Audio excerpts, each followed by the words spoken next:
Boo! Remember when I scared you guys during my last Halloween ant illustration? You guys are so easy. So because last year I did a trick-or-treat ant illustration, I thought I would do something else this year because, well, I can't draw the same thing every year.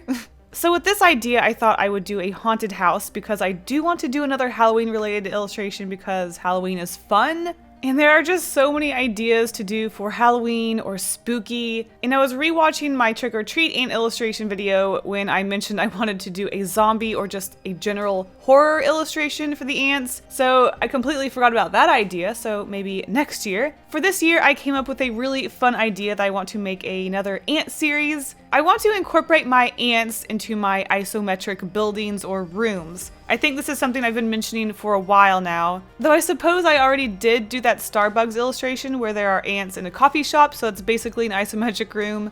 But I do want to incorporate the houses. I'm talking decorate an exterior, having ants in the yard, and also dissecting the house so that you can see inside of it and all of the levels. I think that's just a lot of fun. Dissections are fun, both with characters and buildings. I mean, who doesn't love a little gore every once in a while, am I right, guys? Just me? Okay.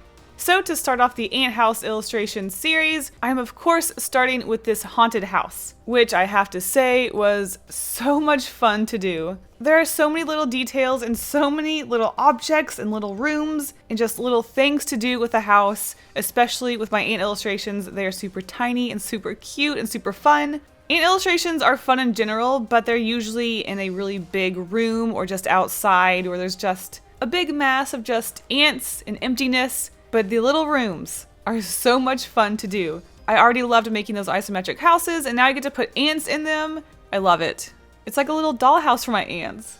So obviously the general idea for this haunted house was that I wanted a spooky house. I thought the taller and slimmer the better, though I couldn't make it too thin because I did want to make sure I could fit at least a few ants inside. When I think of a spooky haunted house, it's usually a little taller. So the deeper you go into the house, the further up the levels you go, the harder it's going to be to get out from all those spooky ghosts and monsters. A single floor, small house, haunted house wouldn't be too spooky because, I mean, you walk in, you get spooked, and then you can come back out. You gotta have an attic where people are getting murdered. You gotta have gargoyles on the roof, which, by the way, I had so much fun drawing those gargoyles. Big spooky ants standing on all fours. Yes, I know ants have 6 limbs, but mine have 4. With wings looking over the roof. It was just, I don't know why it was so much fun, but it was so much fun. I was really tempted to play around with giving this house a sort of inside view to a basement, but I really wanted to show the yard because I wanted there to be spooky things in the yard. I wanted there to be ants in the yard. I wanted there to be trick-or-treaters, tombstones, pumpkins. So maybe a spooky basement is something I can play around with later, but for now, we just have the house. But not just any house. No.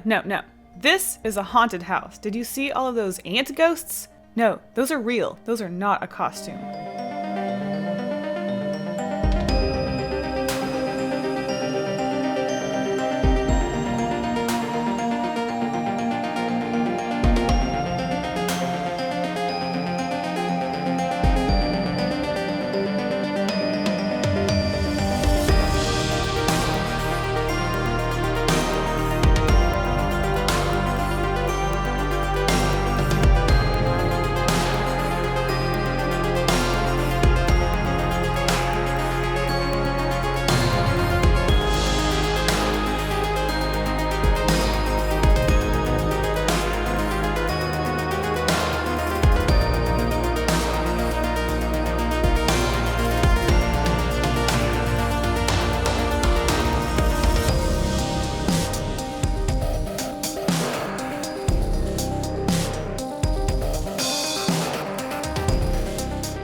So I hope that spooky music didn't scare you too much. I mean, it's October 1st. We gotta start getting spooky around here. So like I mentioned, we have some real ant ghosts this time around, and I think this is the first time we've had an ant that isn't just an ant. In the trick-or-treat ant illustration, I did have quite a few ants in ghost costumes, like a sheet over them, which I do of course still have a few of those in this illustration, but I thought it would be really fun to have real ghost ants. Cause it's a haunted house. You gotta have ghosts. Though these ghost ants look a little more like sheep or something, I think they're really silly and cute and stylized, so I'm gonna let it slide. As for the tombstones and the hands poking out of the graves, I'm going to leave it up to you guys to tell me, are those real zombies coming out? Or are they just props? Are they just decorations? Is this a real haunted house, or is this a sort of attraction for people to go to on Halloween? You know, everyone has those crazy neighbors that go super all out on Halloween. They decorate the interior, they decorate the exterior, they get into costume, they spook you. There are a few trick-or-treaters walking around this house, so maybe it is just a prop house. Or is it real? Ooh, I don't know. I don't want to ruin the illusion.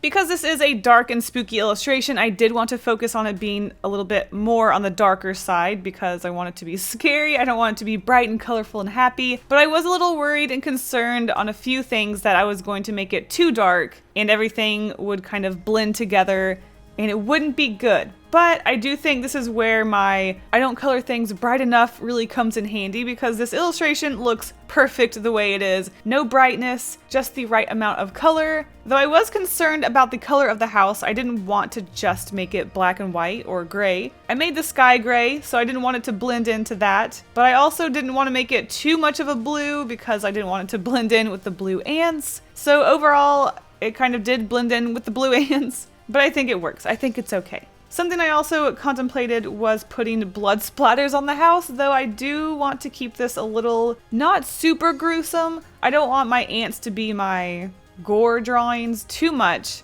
I do some gore stuff on my own, so I didn't want to bring that too much into the ants. But I still put some grime and muck on the walls to make sure that you knew that this was a dirty, old, smelly, spooky house. I mean, if there are dead people in a haunted house, it's probably gonna stink, right? I mean, rotting flesh? Zombies? I'm sure they don't smell good.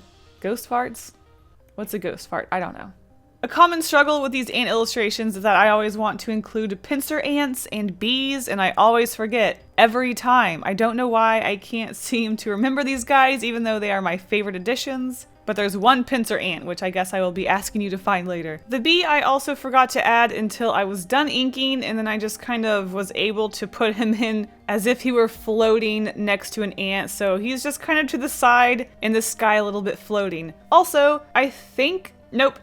I was gonna say this is the first flying bee, but the first time I ever drew the bees, they were floating by default because it was kind of a sky drawing. Though I guess this is the first flying bee with ants. I also almost forgot to include the robber ant. Like, what the heck, Kasey? He was a super quick and last addition when I was inking the ants, and I gave him an object he is stealing because it doesn't really fit in, but I really liked the sort of pun that I did with him. He's a grave robber. He's a robber ant. He's robbing a grave. If you find him, you'll know when you see the item he's holding.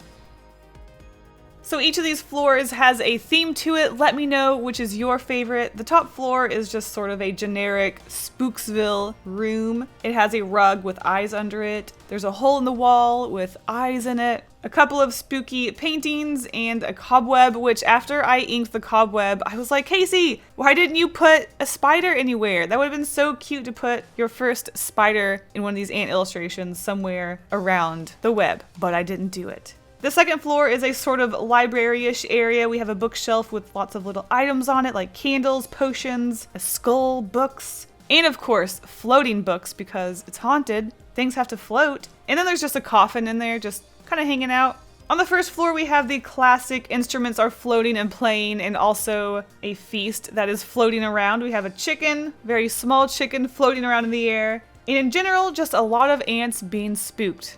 All right, who's ready for that list of bugs to find? Let's get to it. 7 old ants, 3 ants wearing ghost costumes, 3 ants wearing pumpkins on their heads, 2 trick-or-treat ants, 1 bee, 1 pincer ant, and 1 mummified ant. Oh, and I forgot again, the robber ant. All right, guys, thank you so much for watching, and I will see you in the next video. Bye!